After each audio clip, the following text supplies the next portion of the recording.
ঝালকাঠির নলছিটি উপজেলার দপদপিয়া ইউনিয়নের খয়রাবাদ নদীর ওপর নির্মাণাধীন ৭৩০ মিটার দীর্ঘ সেতু প্রকল্পটি চরম অনিশ্চয়তায় পড়েছে।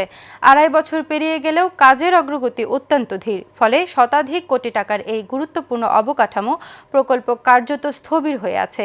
এতে স্থানীয় জনগণ সহ আশেপাশের কয়েকটি উপজেলার লাখো মানুষের দীর্ঘদিনের প্রত্যাশা হতাশায় রূপ নিয়েছে। আমাদের ঝালকাঠি প্রতিনিধি ইব্রাহিম খান শাকিলের পাঠানো তথ্য ছবি নিয়ে ডেস্ক রিপোর্ট। গ্রামীণ সড়কে গুরুত্বপূর্ণ সেতু নির্মাণ প্রকল্পের আওতায় অনুমোদিত এই সেতুর মোট ব্যয় ধরা হয়েছে ১২৩ কোটি ৯ লক্ষ টাকা। ২০২৩ সালের ২৫শে এপ্রিল কাজ শুরু হয়ে ২০২৬ সালের ৯ এপ্রিল শেষ হওয়ার কথা থাকলেও বাস্তবে উল্লেখযোগ্য অগ্রগতি নেই।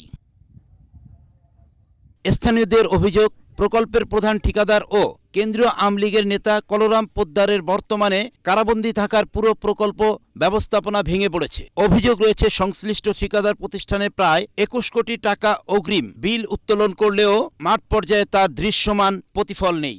এতে সরকারি অর্থের যথার্থ ব্যবহার নিয়েও প্রশ্ন তুলেছে সচেতন মহল ও এলাকাবাসী। গাছপালা যত ছিল পুষ্কুনি সব ভরাট করে বালু ফলাইয়া তারা আমাদের ক্ষতিপূরণ না দিয়ে তারা ব্রিজ কাজ আরম্ভ করছে। এখন তারিখ আমরা কোনো ক্ষতিপূরণ পাই নাই। উন্নয়নের স্বার্থে জমি অধিগ্রহণের ক্ষেত্রে আমরা আগেই জমি তারা গাছ এবং পুষ্কুনি যেটা ছিল এগুলো ভরাট করেছে, কিন্তু আমাদের ন্যায্য যে পাওনা যে দাবি সেগুলা এলাকাবাসী সেটা পায় নাই, যার জন্য এলাকাবাসী ক্ষতিগ্রস্ত। পাথর আনতে পারে না, সিমেন্ট আনতে পারে না, রড আনতে পারে না, ওইটা হেভি লোড ২০ টন ২২ টন পাথর হয়। তারপরে রডের গাড়ি ১৪ টন এই রাস্তার জন্য আনতে পারে না। আমি এ জায়গায় একজন ব্যবসায়ী, আমরা অনেক দূরগণে মালামাল আনি বরিশাল থেকে, আমাদের যাতায়াতে অনেক কষ্ট হয়। যদি অতি দ্রুত এই ব্রিজের কাজ শুরু হয় আমাদের অনেক কিছু সাশ্রয় হবে। উপজেলা প্রকৌশলী জানান, নির্ধারিত সময়ের মধ্যে কাজ শেষ না করাতে পারলে বিধি অনুযায়ী ব্যবস্থা নেওয়া হবে বলে ঠিকাদার প্রতিষ্ঠানের বিরুদ্ধে। এই সেতুটি সামগ্রিক সড়ক সংযোগ উন্নয়নের আওতায় গৃহীত হয়েছে। দেশের উদ্ভূত পরিস্থিতির কারণে কাজের অগ্রগতি ছিল।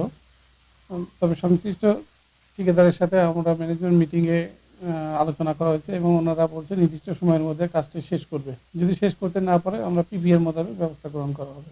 স্থানীয়রা বলছে, বরিশাল বাকেরগঞ্জ উপজেলার কয়েকটি ইউনিয়নের মানুষ উপকৃত হলেও বিশেষ কোনো প্রয়োজনেই পূরণ হবে না ঝালকাঠি নলছিটি উপজেলার দপদপিয়া ইউনিয়নের বাসিন্দাদের। শেখ সোহাগ, এশিয়ান টেলিভিশন, ঢাকা।